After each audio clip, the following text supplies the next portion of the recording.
বলি ওগো, তোমার ঘুম কি ভাঙলো? বেলা কত হলো সে খেয়াল কি আছে?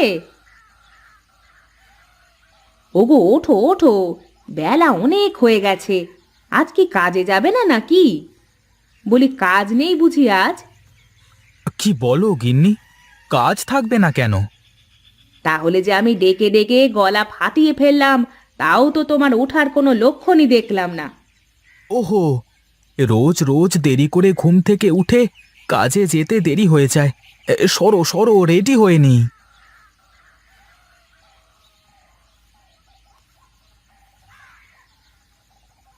বাহ গিন্নি, তোমার হাতের রান্না না খেয়ে কাজে গেলে মনে হয় সারাদিন খিদে লেগেই থাকে আমার, বুঝলে? থাক, অত প্রশংসা করা লাগবে না। তোমাকে একটা কথা বলবো?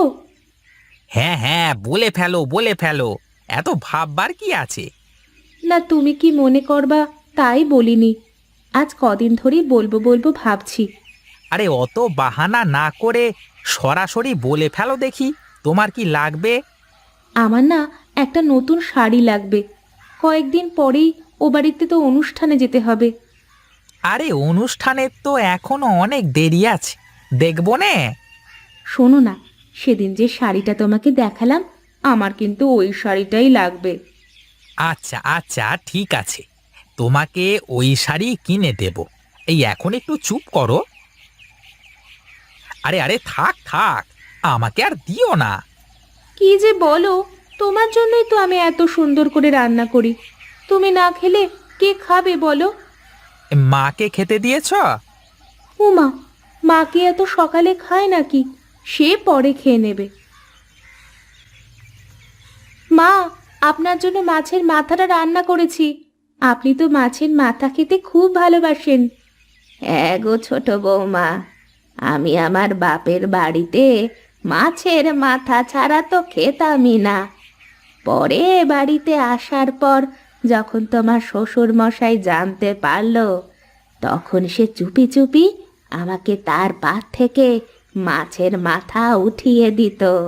আর আপনার ছেলেকে তো পাতে যাই দি, সব খেয়ে সাবার করে ফেলে। একবার শোনেও না আমি খেয়েছি কিনা। ও ছোটবেলা থেকেই অমন। ওর খিদে পেলে মাথার ঠিক থাকে না, আর খাওয়ার সময় এদিক ওদিক তাকায় না। মা, রান্না কেমন হয়েছে বললেন না তো? খুব ভালো হয়েছে মা। তোমার হাতের রান্নার কোনো জবাব নেই। কেন, আমার হাতের রান্না কি ভালো না মা? না না, আমি কি তা বলেছি নাকি? তোমার হাতের রান্নাও বেশ ভালো। তুমি যেমন ইলিশের পাতুরি ছোট বৌমার থেকে ভালো করতে পারো, তেমনি ছোট বৌমাও লাউ চিংড়ি ভালো রান্না করতে পারে। আচ্ছা মা, আপনি সত্যি করে বলেন তো, কার হাতের রান্না বেশি সুন্দর? এ কেমন প্রশ্ন আবার! বললামই তো, দুজনের হাতের রান্নাই সুন্দর। আচ্ছা মা, আপনি বসে খান, আমি উঠানটা ঝাড়ু দিয়ে ফেলি। আর ছোট, তুই সব কিছু গুছিয়ে থালা বাসনগুলো মেজে ফেল একটু।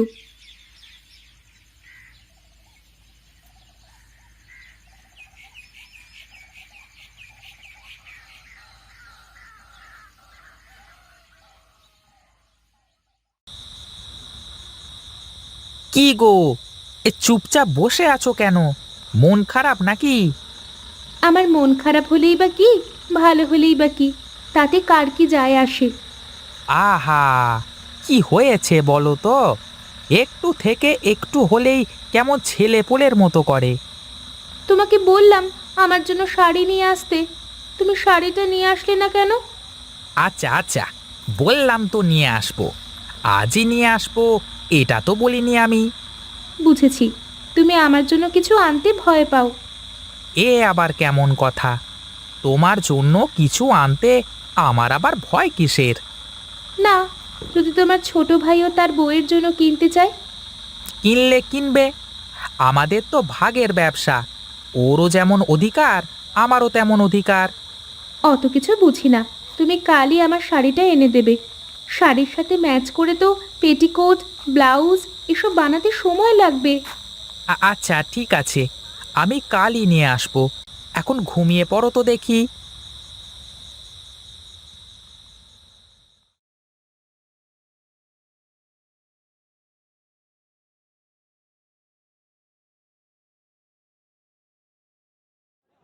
আজ ক বস্তা চাল বিক্রি হলো রে হরি?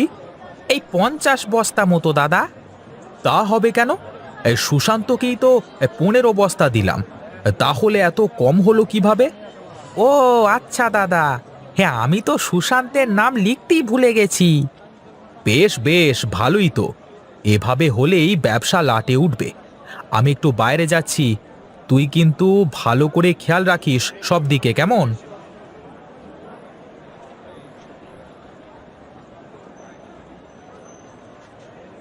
তা কি খবর হরিদা? ব্যবসা তো খুব করছো দুই ভাই। আমি আর কি ব্যবসা করি, সব তো দাদাই করে। আমার কাজ খালি বসে বসে হিসেব রাখা। তবে যাই বলিস, দাদা কিন্তু ব্যবসাটা বোঝে, বুঝলি? তা না হলে এই খারাপ সময়েও কেমন ব্যবসাটাকে টিকিয়ে রেখেছে। হ্যাঁ রে দেবু, তা এখন বল দেখি তোর কি লাগবে? দাদা, আমার তো 10 বস্তা চাল লাগবে, কিন্তু এখন টাকা দিতে পারবো না, বুঝলে? 2-4 দিন পরে নিতে হবে কিন্তু।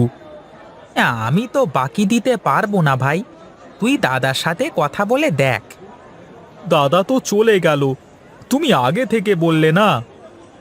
হ্যাঁ হ্যাঁ, আমি তো মানুষের মনের কথা জানতে পারি, তাই না? জানবো তুই এসে বাকির কথা বলবি, চত্ব সব। আচ্ছা ঠিক আছে ঠিক আছে, দাদা আসুক তারপরেই কথা বলবো নে। এখন আমি গেলাম, কেমন?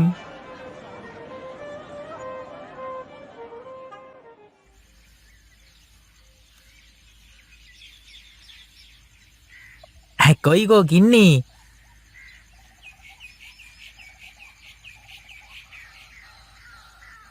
এই নাও তোমার শাড়ি। হ্যাঁ গো, এটা তো ওই শাড়িটাই। এই দেখো ঠিক আছে কি না।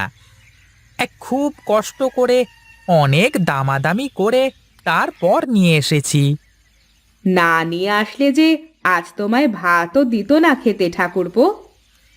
ঠিকই বলেছ বৌদি, কি আর করব, তোমরা যা বলবে তা না শুনলে তো ঘরে শুতেও দেবে না। আমার আর সেই কপাল নেই রে ভাই। তোর দাদা তো আমাকে চোখ রাঙিয়ে চুপ করিয়ে রাখে। চলো ঘরে চলো, আমি তোমাকে খাবার দিচ্ছি।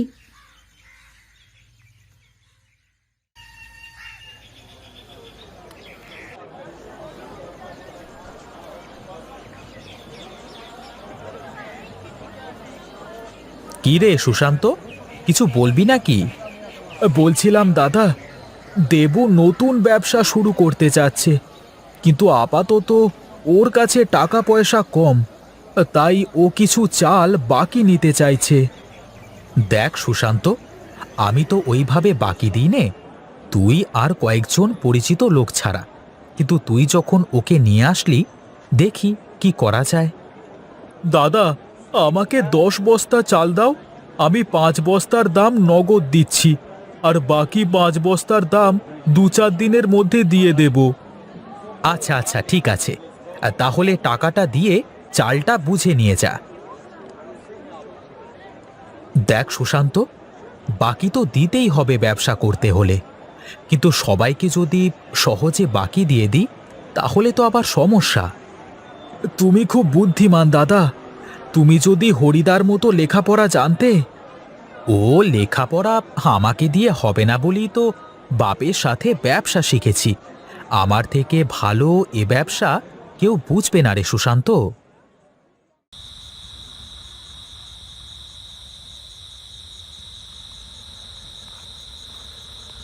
কি গো, মুখটা অমন প্যাঁচার মতো করে বসে আছো কেন? কি হয়েছে? ও তোমার দেখা লাগবে না, তুমি তো কিছুই চোখে দেখতে পাও না। যা বাবা, আমি আবার কি করলাম? কি হয়েছে বলবে তো আমাকে? আজ হরি ওর বউয়ের জন্য শাড়ি কিনে এনেছে। কই, তুমি তো আমার জন্য কিছুই আনলে না। ও তো অনুষ্ঠানের জন্য কিনলো, আর তোমাকে তো সামনের মাসেই না নতুন শাড়ি কিনে দিলাম। দিলে তো হয়েছে কি, এখন আমারও ওই রকম শাড়ি লাগবে।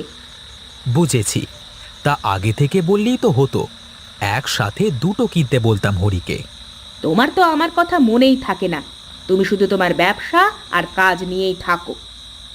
আচ্ছা আচ্ছা, আমার ভুল হয়ে গেছে। এখন চুপচাপ শুয়ে পড়ো, আমি কালই হরিকে বলবো, ও আর একটা শাড়ি তোমাকে এনে দেবে। একই রকম শাড়ি লাগবে কিন্তু আমার। আচ্ছা বাবা, আচ্ছা, ঠিক আছে, একই শাড়ি এনে দেবে।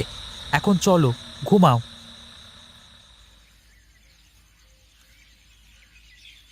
মা, বারান্দায় উঠে আসেন, খাবার খেয়ে নেন। এখানে রোদে বেশ ভালো লাগছে, তুমি খাবারটা এখানে নিয়ে এসো দেখি।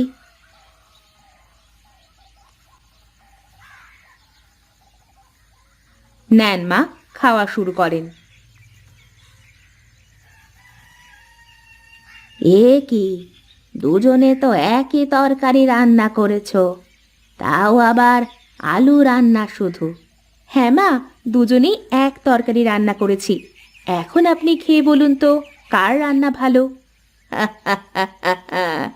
বুঝেছি বুঝেছি, তোরা আমার কথায় সেদিন রাগ করেছিলি বোধহয়। না মা, রাগ কেন করব? আসলে ছোট বলল যে অন্য তরকারিতে তো মশলা টশলা সব দিয়ে আলাদা আলাদা করে রান্না করা হয়, তাই হয়তো আপনি বুঝতে পারেন না। তাই একই তরকারি রান্না করেছি, যাতে আপনি বলতে পারেন কার রান্না ভালো। কি ব্যাপার মা, তুমি উঠানে বসে খাচ্ছ কেন? ওরে দেখ দেখ, দু বউয়ের প্রতিযোগিতা চলছে।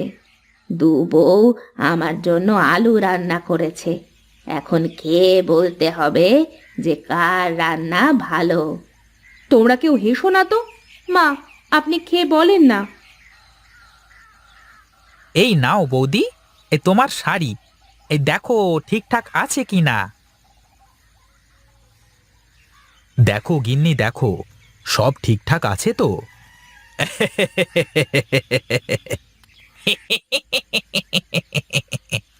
হ্যাঁ গো, সব ঠিকঠাক আছে, একদম একই রকম দুটো শাড়ি। বাহ বাহ বাহ, বৌদি, তুমি আমার সাথে পাল্লা দিয়ে শাড়ি কিনলে তাহলে? তার মানে তুমি সব সময় আমার সাথে পাল্লা দাও? আহা, কি যে বলো না ছোট বৌমা, দু বউ তোমরা একই শাড়ি পরবা, এজন্য বোধহয় ওরা এনেছে। আর শোনো, তোমাদের দুজনেরই হাতে রান্না খুব ভালো। না মা, তা কেমন করে হয়? কারো হাতের রান্না তো একটু না একটু বেশি ভালো হবেই। ওরে শোন, তোরা হলি আমার মেয়ের মতো, আমি চাই তোরা দুজনে বোনের মতো করে এ বাড়িতে থাক। তোরা এই সংসারটাকে দুভাগ হতে দিস নে কখনো। ও, এজন্যই আপনি দুজনকেই ভালো বলছেন, যাতে কেউ কষ্ট না পায়। হ্যাঁ রে মা, কিন্তু সত্যিটা হলো দুজনের রান্নাই খুব ভালো হয়েছে, মনে হচ্ছে আলুর পাতুরি খাচ্ছি।